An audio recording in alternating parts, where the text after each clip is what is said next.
Hello दोस्तों, आप लोग कैसे हैं। आप लोग का प्यारा सा channel BS study coaching centre में बबलू सर स्वागत करते हैं। तो आज हम बिना समय गवाए हुए क्लास 10th का चैप्टर नंबर 5 के ऑब्जेक्टिव लेकर आया हूं। चलिए, आज चैप्टर है नागरी लिपि। चैप्टर नंबर 5 जो है हमारा क्या है, नागरी लिपि।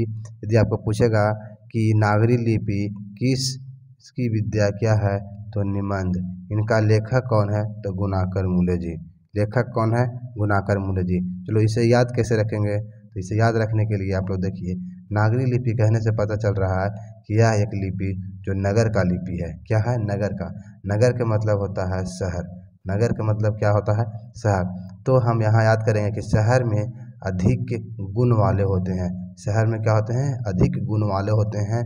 वहाँ का जो मुल्ला होते हैं, मुल्ला के मतलब निवासी, मूल्य व्यक्ति, जो मुल्ला लोग होते हैं उन्हें गुणवान माना जाता है। गुणवान माना जाता है मतलब कि उन लोग जो गांव वाले होते हैं उनसे अधिक के गुण वाले होते हैं। जो गांव वाले होते हैं उनसे अधिक गुण वाले होते हैं। इसलिए आपको हम याद करवाने के लिए रेट करवा दे रहा हूँ कि यदि आपको पूछता है कि नागरी लिपि का लेखक कौन है, तो गुणाकर मूल्य। नागरी लिपि जो है यह किस प्रकार की विद्या है, तो यह विद्या आपको माननी होगी कि यह निबंध है। कैसी विद्या है, तो निबंध है। चलिए हम आप लोग का VVI ऑब्जेक्टिव के पास सीधे चलते हैं। पहला बोल रहा है कि नागरी लिपि शीर्षक पाठ सहित की कौन सी विद्या है, तो साक्षात्कार, निबंध, भाषण, कहानी। तो इसका आंसर क्या हो जाएगा हमारा, इसका आंसर हो जाएगा निबंध। ये जस्ट बताया कि यह एक प्रकार का निबंध है। चलिए, नागरी लिपि शीर्षक निबंध के निबंधकार कौन है। निबंधकार कहने का मतलब कि लेखक कौन है, तो लेखक हमारे कौन हो जाएंगे, गुणाकर मूल्य, महात्मा गांधी, विनोद कुमार शुक्ल, यतीन्द्र मिश्र। तो इसका आंसर हो जाएगा हमारा, इसका आंसर हो जाएगा गुणाकर मूल्य, ऑप्शन नंबर ए। चलिए, हिंदी भाषा की लिपि क्या है। हिंदी भाषा की लिपि क्या है, पहला ब्राह्मणी लिपि, देवनागरी लिपि, चित्रलिपि, गुरुमुखी लिपि। तो इसका आंसर क्या हो जाएगा, इसका आंसर हो जाएगा हमारा हिंदी लिपि का देवनागरी लिपि। देखिए थोड़ा सा इसे समझ लेते हैं। जो हिंदी लिपि है, जो हम अभी बोल रहे हैं हिंदी में, जो हिंदी में लिखा जाता है, तो इस लिपि को देवनागरी लिपि के अंतर्गत जाता है। आप लोग को पहले में वहाँ पर हम इंट्रोडक्शन से ही बता देता चाहता हूँ कि लिपि जो है, इसे लिपि के मतलब क्या होता है, लिपि के मतलब होता है लिखावट, यानी कि किस रूप में लिखा हुआ है, उसका लिखने का रूप क्या है। जिस प्रकार देखिए, हम जब कोई चीज़ को लिखते हैं, जैसे राम लिखते हैं तो राम ऐसा लेके छोड़ने नहीं देते हैं। इस प्रकार के यहाँ से यहाँ करते हैं, मिलाते हैं। इसी को देवनागरी लिपि कहा जाता है। देवनागरी लिपि हिंदी लिपि को ही देवनागरी लिपि कहा जाता है। और हिंदी जो भी व्यक्ति लिखते हैं, यदि कुछ भी लिख रहे हैं, आप श्याम जैसे लिख रहे हैं तो श्याम लिख रहे हैं, तो आप इस प्रकार का जो हॉरिजॉन्टल जो होता है, इस प्रकार का आप अक्षर, जितना अक्षर का लंबाई होता है उतना तक हम खींचते हैं। इसी प्रकार के लिपि को हम देवनागरी लिपि कहते हैं। आपको हम पूरा डिटेल बुक जब पढ़ाएंगे उस समय आपको पूरा अच्छे से हम समझा देंगे। चलिए, अभी हम ऑब्जेक्टिव पर फोकस करेंगे, तो बिना समय गवाए हुए आप लोग इसे ऑब्जेक्टिव को पढ़िए। समझ में आ गया होगा। तो यहाँ पर आंसर क्या हो जाएगा, हिंदी लिपि कैसा हो जाएगा, तो देवनागरी लिपि। हिंदी भाषा की लिपि कौन सी है, तो देवनागरी लिपि। चलिए देखिए, तमिल, मलयालम, तेलुगु, कन्नड़ भाषाएं हैं। देखिए, तमिल है, मलयालम भाषा है, तेलुगु भाषा है, कन्नड़ भाषा है। हर भाषा का लिपि अलग अलग होता है। तो बोला जा रहा है कि इस भाषा का लिपि जो है, इस भाषा जो है, यह भाषा किस क्षेत्र में बोला जाता है। यह भाषा जो पूछ रहा है किस क्षेत्र में बोला जाता है, उत्तर भारत की, दक्षिण भारत की, सॉरी पश्चिम भारत की, दक्षिण भारत की, पूर्व भारत की। तो इसका आंसर क्या हो जाएगा, इसका आंसर हो जाएगा दक्षिण भारत की। तो देखिए, यह सब जो भाषा लग रहा है, तमिल, मलयालम, तेलुगु, कन्नड़, उड़ी, ये सब जो होता है, ये सब भारत के दक्षिणी क्षेत्र में होता है। जैसे मान के चलिए कि आपका भारत का चित्र इस प्रकार है, इस प्रकार भारत का चित्र है ना। तो आपका निचला भाग जो होता है, देखिए इस प्रकार का जो होता है, जो नीचे वाला जो भाग होता है, इसी वाला भाग को दक्षिणी भारत कहते हैं। ऊपर में उत्तरी भारत कहते हैं, बीच में मध्य भारत होता है। तो आप इसका आंसर क्या कहिएगा, इसका आंसर हो जाएगा दक्षिणी भारत। ये सब दक्षिणी क्षेत्र की भाषाएं हैं। चलिए, दक्षिण भारत की नगरी लिपि क्या कहलाती है, यानी कि उधर के भाषा जो है उसका लिपि किस भाषा में लिखी जाती है। तो हमारा देवनागरी लिपि होगा, ब्राह्मणी लिपि होगा, नंदी नागरी लिपि होगा या विजय नागरी लिपि होगा। तो इसका आंसर हो जाएगा, हमारा आंसर नंबर सी हो जाएगा, नंदी नागरी लिपि। ठीक है, चलिए। हिंदी लिखी जाती है, जो हिंदी जो भी है, बोले ना कि हिंदी लिखी जाती है, तो देवनागरी लिपि में लिखी जाती है, खरोष्ठी लिपि में लिखी जाती है, गुजराती लिपि में लिखी जाती है, ब्राह्मणी लिपि जाती है। तो आपको हम जस्ट अभी बताएं कि हिंदी जो है वह हमें देवनागरी लिपि में ही लिखी जाती है। इसका अर्थ यही है कि यदि हम जितना शब्द लिखते हैं उतना तक उसे हम ऊपर वाला जो चिन्ह पढ़ते हैं उतना ही दूरी तक पढ़ते हैं, ना कि ज़्यादा ना कम। देखिए लिखावट जो आपको दिखाई दे रहा है, हिंदी तो इतना ही दूर में पड़ा हुआ है, देखो लिखी इतना ही दूर में पड़ा हुआ है, में इतना ही दूर में, जितना मतलब कि शब्द का लंबाई है यानी चौड़ाई है या लंबाई कहिए, उतना ही हम ऊपर से उसको माथा को जोड़ते हैं। इसे माथा को कहते हैं या तो शीर्ष कहते हैं, सिर को जोड़ना। ठीक है, सिर या शीर्ष को जोड़ना, यही हमारा देवनागरी लिपि के अंतर्गत आता है। चलिए, यदि हमारे चैनल पर आप नए हैं तो आप सब्सक्राइब जरूर करें। आपको वीडियो अच्छा लगता हो तो दोस्तों के साथ शेयर जरूर करें, एक लाइक भी करें। चलिए, विजयनगर के राजाओं के लेखों की लिपि को क्या नाम दिया गया है। बोल रहा है कि विजयनगर जो है, यह विजयनगर जो है ना, आप लोग सोचे कि विजयनगर कहाँ है, तो विजयनगर यह जो है से दक्षिण भारत में ही पड़ता है। जो ये भारत का मानचित्र बना है वह दक्षिण भारत में ही पड़ता है। आप लोग इसे भारत का मानचित्र में दक्षिण भारत में विजयनगर पड़ता है। तो पूछा जा रहा है कि विजयनगर के राजाओं लेखों की लिपि क्या है। तो इसका लिपि ब्राह्मणी लिपि होगा, सिद्धम लिपि होगा, नंदी लिपि होगा, नागरी लिपि होगा। तो इसका आंसर क्या हो जाएगा, इसका आंसर हो जाएगा नंदी नागरी लिपि। इसका आंसर नंबर सी हो जाएगा, नंदी नागरी लिपि। चलिए, क्या कि दक्षिण भारत की है। चलिए, सरहद पाद की कृति है, दोहा कोश, पृथ्वीराज राजसो या मृच्छकटिकम या मेघदूत। तो आप इसका आंसर हो जाएगा, देखिए इसका आंसर हो जाएगा हमारा दोहा कोश। देखिए इसे समझ लीजिए, इसे याद आप लोग भूल जाते, बहुत सारे दोस्त भूल जाते हैं, बहुत सारे स्टूडेंट इसे भूल जाते हैं। तो देखिए क्या इसका हम आप लोग को याद रखने के लिए बोल रहे हैं, सरहद पाद कहने मतलब कि सर हद से पार, यानी कि सर जो है से हद से पार हो गया। यानी कि जब हम लोग दोहा सुनते हैं, कबीर जी का हो या किसी जी का हो, दोहा जब सुनते हैं हम लोग दोहा तो दोहा सुनने पर हमारा हृदय जो होता है पार कर जाता है। यानी कि हर दोहा का अर्थ जब समझते हैं, कबीर जी का दोहा, जैसे रहीमन पानी राखिए बिन पानी सब सून, और पानी गए न उभरे मोती मानुष चून, है ना। तो इसी प्रकार का जब दोहा सुनते हैं, इसका अर्थ सुनते हैं, तो हम लोग का हृदय जो होता है वह पार कर जाता है। तो इसका आंसर हो जाएगा दोहा कोश। दोहा कोश जब सुनिएगा तो सरहद पार कर जाएगा, यानी आपका जो सर है, जो आपका एकदम पूरा ज़्यादा आप लोग के ऊपर क्या कॉन्स्टेंट माइंड होगा, आपको थोड़ा सा अंदर से लगेगा कि नहीं कुछ अच्छा चीज़ पॉजिटिव सोच रहे हैं, पॉजिटिव सुन रहे हैं, हमको इस प्रकार के अपने आप को ढालना है, मोटिवेट होते हैं। तो ये दोहा कोश के सुनकर भी लोग मोटिवेट बहुत ज़्यादा होते हैं। आप लोग भी हो जाएगा, आप लोग तो अधिक से अधिक दोहा पढ़िएगा। हर कवि का दोहा पढ़ाएंगे, जब काव्य खंड पढ़ाएंगे उस समय हर दोहा मिलेगा आपको, दोहा का अर्थ भी समझाएंगे। चलिए आगे चलते हैं। हिंदी के आदि कवि कौन है। जो हिंदी जो है उनका आदि कवि कौन है, चंद बरदाई, अमीर खुसरो, बिहारी लाल सरहदपाद। तो हिंदी का जो है, जो हमारे कौन सा कवि हैं, तो आदिकाल जिसे कहा आदि कवि, तो हमें सरहदपाद का भी आदि कवि हिंदी का माना जाता है, क्योंकि इनका हर दोहा का कुछ अलग ही अनुभव की तरह अर्थ मिलता है। चलिए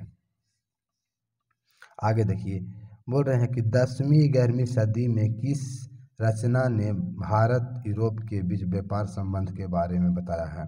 बोला जा रहा है कि 10वीं और 11वीं जब सदी चल रहा था, आपको समझा रहे हैं, जब 10वीं और 11वीं सदी हमारा चल रहा था, तो उस समय भारत और यूरोप, भारत देश एशिया महादेश के अंदर में आता है और यूरोप जो है से अलग एक देश है, और यह एक महादेश है। यूरोप जो है से एक महादेश है और भारत जो है से हमारा एशिया देश के अंतर्गत आता है, जो सबसे बड़ा महादेश है एशिया, इसके अंदर में आता है। महादेश किसको कहते हैं तो आप लोग समझ जाइए कि महादेश देशों का नगरी को महादेश कहते हैं। यानी कि उसी प्रकार जिस प्रकार आप समझ रहे हैं कि हर मोती से मिलकर एक माला बनता है, उसी प्रकार देशों से मिलकर एक महादेश बनता है। क्या बनता है? महादेश बनता है।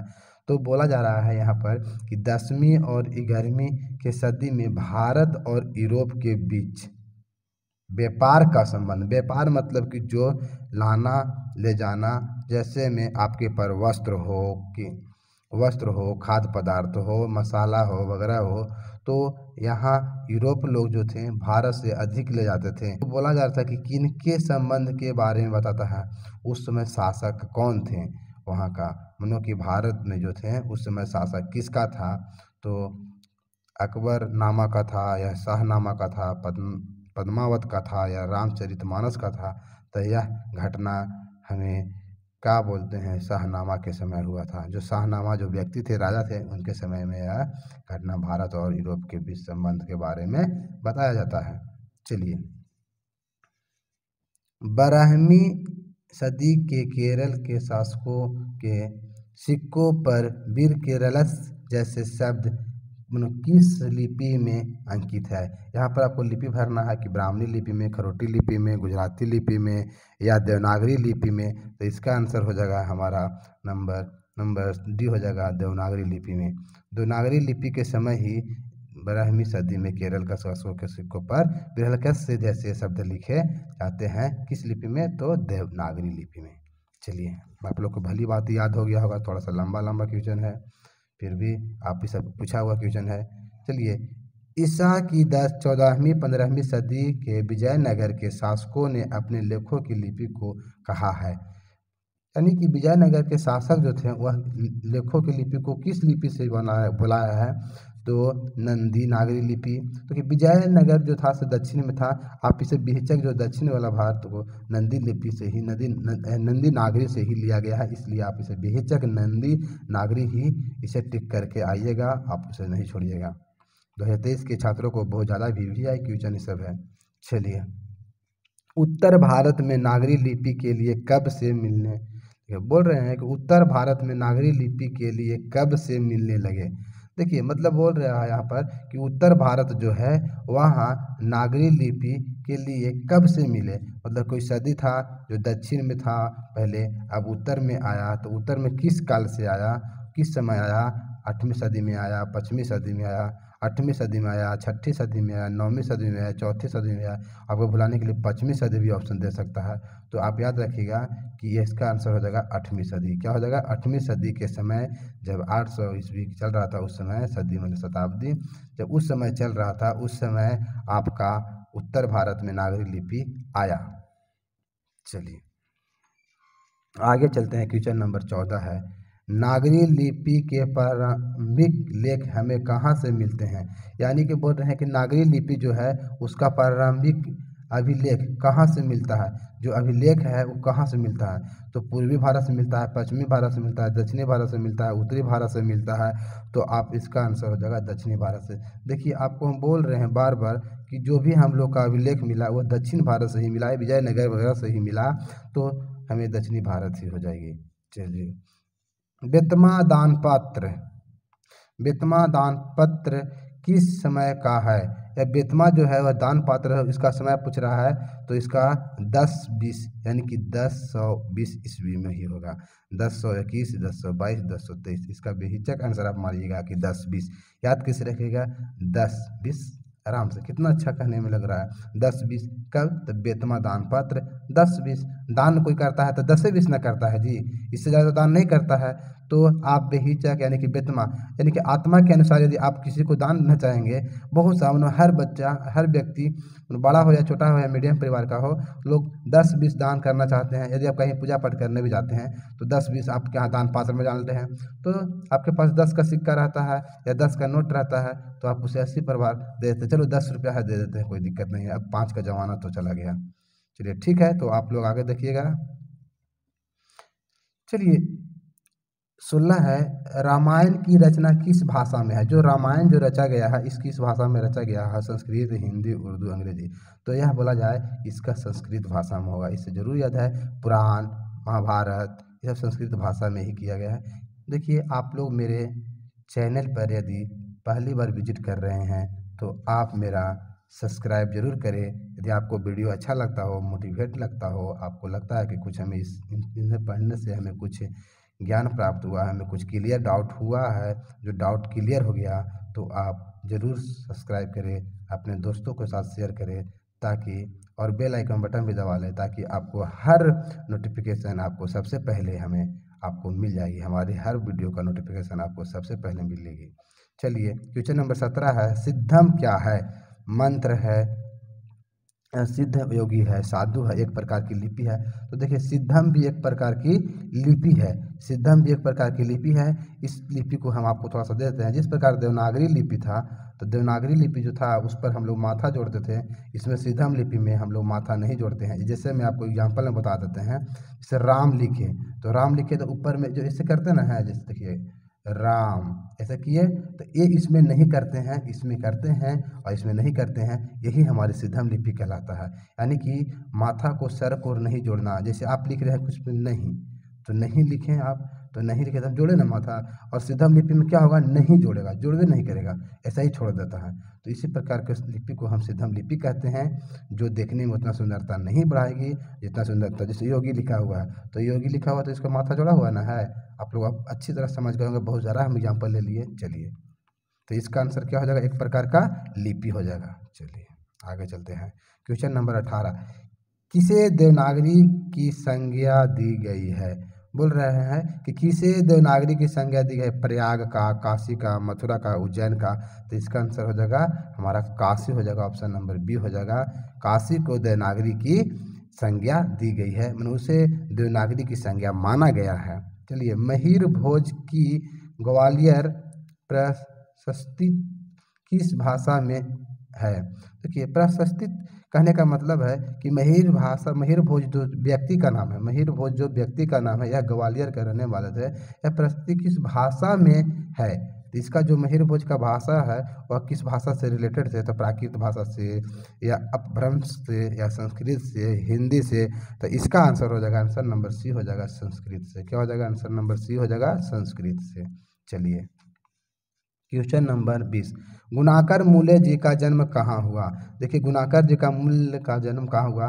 तो आप लोग देखिएगा, जो हमारा देश भारत है, तो भारत में सबसे ज़्यादा महाराष्ट्र में अधिक तेज लोग रहते हैं। ऐसे तो हमारा साक्षरता के अनुसार केरल है, लेकिन महाराष्ट्र में अधिक गुण वाले रहते हैं। और महाराष्ट्र जो है जिसमें मुंबई शहर भी आता है, और वहाँ बहुत सा बड़ा बड़ा बिल्डिंग, बहुत बड़ा बड़ा गुणवान लोग मिलते हैं, बहुत ज़्यादा गुणवान लोग मिलते हैं। तो हम इसे बहुत ही बेहिचक महाराष्ट्र ही मारेंगे।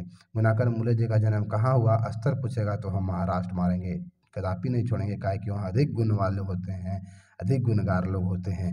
चलिए, और वहाँ का अधिक व्यक्ति को कला भी होता है। जैसे में आप सोचिएगा कि रोहित शर्मा भी हैं जो मुंबई से खेलते हैं IPL। चलिए, तो वहाँ पर अधिक गुणवान वाले होते हैं, अधिक वहाँ कला वाले होते हैं मुंबई में। चलिए, तो इनके पास भी कला थी, लिपि थी। देखिए गुणाकर, अगला क्वेश्चन देखिए, गुणाकर मूल्य का जन्म कब हुआ?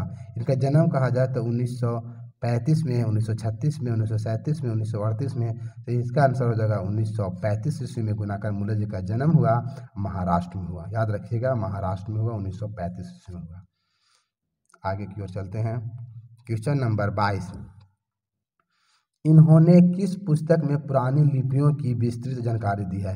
यानी कह रहा है कि गुणाकर मूल्य जी हैं से कौन सा लिपियों में, कोई लिपि जो है वो जो इसमें बहुत सारा विस्तृत, मतलब कि बहुत ज़्यादा जानकारी दिए हैं, विस्तार रूप से, बहुत ज़्यादा, मतलब कहा जाए तो बहुत लंबा, घींच तीर का लंबा, बहुत अच्छा से समझाए होंगे। तो इनका कोई ऐसा जरूर होगा लिपि जिस लिपि में बहुत ज़्यादा ही समझाया है। तो सांस्कृतिक लिपि, अक्षर कथा, या प्राचीन भारत का इतिहास, या पुरालिपि शास्त्र। तो देखिए, जब उसमें कुछ चीज़, हम आपको इसको याद करने का ट्रिक बता देते हैं। इसका आंसर होगा आपका डी आंसर होगा। कैसे प्रकार के कि देखिए आप लोग कैसे याद रखिएगा कि देखिए जब कोई व्यक्ति पूरा बारे में बताता है, पूरा डिटेल में बताता है, तो उसके पास कुछ थोड़ा समय ज़्यादा लग जाता है। समय लगेगा और उसको हर लिपि के बारे में, उसका हर भाषा को आपको समझाना होगा। हर लिखी चीज़, लिपि पता है ना, एक प्रकार की लिखावट है, हर लिखावट को समझाने पड़ेगा।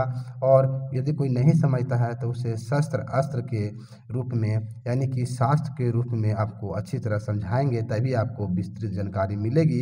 यदि आपको यहाँ पर याद हो गया होगा कि पुरानी लिपि जो है, लिपियों की विस्तृत जानकारी जब दिए होंगे तो उन्हें पूरा समय लगा होगा। क्या लगा होगा? पूरा समय लगा होगा, पूरा लिपि लगा होगा, पूरा शास्त्र के साथ समझाए होंगे, यानी कि हर एग्जाम्पल के समझाए होंगे। जिस प्रकार मैं आप लोग के हर एग्जाम्पल के साथ समझा रहा हूँ, उसी प्रकार हमें ये भी वीडियो में थोड़ा समय लग जाएगा, लंबा हो जाएगा। फिर भी मैं सोच रहा हूँ कि हर वर्ड आपको समझाएं और अच्छा से समझाएं, ताकि आपको दोबारा देखने में वीडियो यह आसान लगे।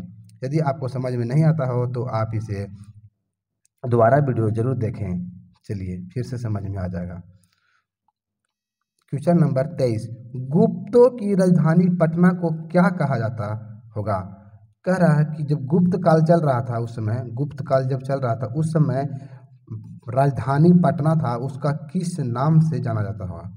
क्या कहा जाता होगा, मतलब उससे किस नाम से जाना जाता होगा? जैसे आपको बचपन में आपको कुछ घर पर कुछ नाम दूसरा होगा, स्कूल का नाम दूसरा होगा, तो कहा जाएगा कि आपको स्कूल में किस नाम से जाना जाता है। तो ये बताया जा रहा है कि जब गुप्त काल समय चल रहा था, उस समय पटना जो राजधानी था उसके किस नाम से जाना जाता था, कि पाटलिपुत्र, कुसुमपुर या बिलासपुर या देवनगर।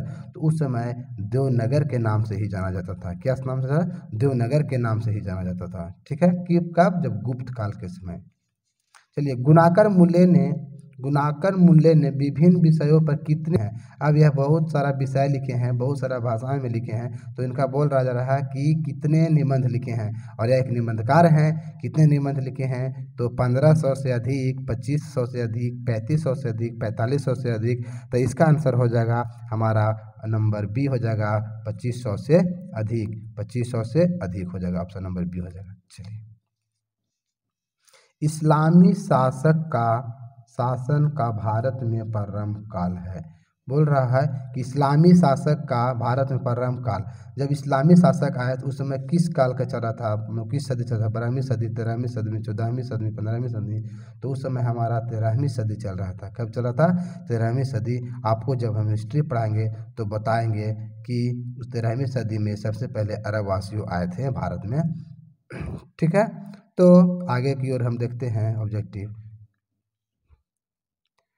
अमोघ वर्षा कौन था? अमोघ वर्षा कौन था? एक विद्वान था, एक प्रख्यात राष्ट्रकूट राजा था, एक कवि है, एक राजवैद्य है। कहने का है कि एक विद्वान थे, कि प्रसिद्ध राष्ट्र कवि थे, कवि है, या राजवैद्य है। राजवैद्य मतलब कि थोड़ा सा राजवैद्य कहा जाता है, डॉक्टर वगैरह जो पहले को वैद्य लोग नहीं थे, जड़ी बूटी वगैरह, वही राजवैद्य। वो थे, कवि थे, विद्वान थे, या राष्ट्रकूट राजा थे। तो आप इसका आंसर मानिएगा कि मेघवर्ष क्या थे, कि राजा थे, या एक प्रख्यात राष्ट्रकूट राजा थे। यह मतलब बहुत सारा विकसित, बहुत ज़्यादा विकसित ही एक राजा थे, लेकिन विकसित ही, प्रख्यात मतलब कि विकसित। चलिए, क्वेश्चन नंबर 27 की ओर आते हैं। गुप्त काल में किस लिपि का संबंध है? जब गुप्त काल था उसमें लिपि का पूछ रहा है कि उस लिपि में उसका लिपि कब चल रहा था, कैसा लिपि चल रहा था? सिद्धम चल रहा था, ब्राह्मणी चल रहा था, देवनागरी चल रहा था, या गुजराती चल रहा था? तो इसका आंसर हो जाएगा सिद्धम। जब गुप्त काल में कौन सा लिपि था? तो सिद्धम लिपि था। गुप्त काल में कौन सा? तो सिद्धम लिपि था। सिद्धम लिपि बताए थे आपको, उस पर से माथा नहीं जोड़ते हैं। चलिए, क्वेश्चन नंबर 28, देवनागरी लिपि के टाइप लगभग कितने पहले बने? टाइप कहने का मतलब है कि जो देवनागरी का जो टाइप हुआ, जो टाइपिंग मशीन रहता है, टाइप वाला मशीन, तो टाइप कब से होने लगा? जिस प्रकार आपको इस टाइप करके दिखाएगा ना, इसे टाइप ही नहीं किया गया है, तो इस प्रकार टाइप कब से किया गया, किस सदी से किया गया? तो इसका आंसर क्या हो जाएगा आपको? 2वीं सदी, 3री सदी, 1 सदी, कोई नहीं। इसका आंसर हो जाएगा 2 सदी। 2 सदी, यानी कि 2 सदी से ही टाइप करने लगे, देवनागरी लिपि का टाइप करने लगे। चलिए, क्वेश्चन नंबर 29 है, श्रवणबेलगोल जैन तीर्थ स्थल कहाँ है? जो श्रवणबेलगोल जो जैन तीर्थ स्थल कहाँ है? कर्नाटक है, सिकंदराबाद है, इलाहाबाद है, वैशाली है। देखिए इसका आंसर हो जाएगा, डायरेक्ट हिट कीजिएगा, इसका आंसर हो जाएगा कर्नाटक में श्रवण बेलगोल जैन एक तीर्थ स्थल है। इस श्रवण बेलगोल जो है से एक स्थल है, यहाँ पर लोग घूमने जाते हैं, दर्शन करने जाते हैं। एक जैन स्थल है, जैन धर्म का स्थल है। जैन धर्म कई प्रकार के होते हैं, जैसे मैं आपको हिंदू धर्म, मुस्लिम धर्म, जैन धर्म, बौद्ध धर्म, बुद्धिस्ट धर्म, बहुत सा ऐसा धर्म होता है। उसी धर्म एक जैन धर्म है, ईसाई धर्म भी है। उसी प्रकार श्रवण बेलगोल एक जैन धर्म के अंतर्गत आता है। वहाँ जैन धर्म एक स्थल माना जाता है, इसी प्रकार का वहाँ है। तो इसका आंसर है सिकंदराबाद। चलिए अगला देखिए, क्वेश्चन नंबर 30 है, अक्षरों की कहानी किनकी रचना है? अक्षरों की कहानी किनकी रचना? अनामिका की, गुणाकर मूल्य का, हजारी प्रसाद द्विवेदी का, इनमें से कोई नहीं। तो इसका आंसर हो जाएगा गुणाकर मूल्य जी का यह अक्षरों की कहानी है। चलिए लास्ट क्वेश्चन है यह चैप्टर का, और बहुत अभिव्यय क्वेश्चन है, इसे पूछता है गुणाकर मूल्य, क्वेश्चन नंबर 31, गुणाकर मूल्य की मृत्यु कब हुई?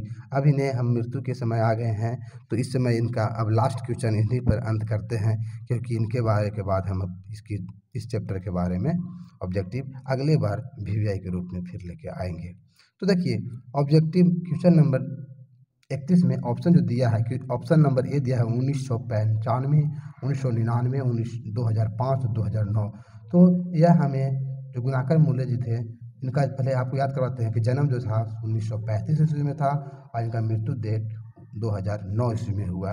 यानी कि 1900 में जन्म लिए और 2000 वाले में यह डेथ कर गए। चलिए आज के लिए इतना ही काफ़ी, दैट इज ऑल। यदि आपको यह वीडियो अच्छा लगा हो और आप थोड़ा सा इससे ज्ञान प्राप्त किए हों, तो आप मेरा इस चैनल को लाइक करें, शेयर करें और साथ में सब्सक्राइब करें एवं बेल आइकन बटन दबा दें। और क्योंकि आपको हर नोटिफिकेशन अपडेट मिलते रहेगा, समय टू समय मिलते रहेगा, नया पैकेज के अनुसार मिलते रहेगा। यदि आपको यह PDF चाहिए तो आप मेरा व्हाट्सअप नंबर 7542873178 पर व्हाट्सअप करके आप ले सकते हैं। व्हाट्सअप नंबर लिख देते हैं 7542873178। आप इस व्हाट्सअप नंबर है, इस पर आप व्हाट्सअप करके यह PDF को प्राप्त कर सकते हैं। Thank you. जय हिंद, जय भारत।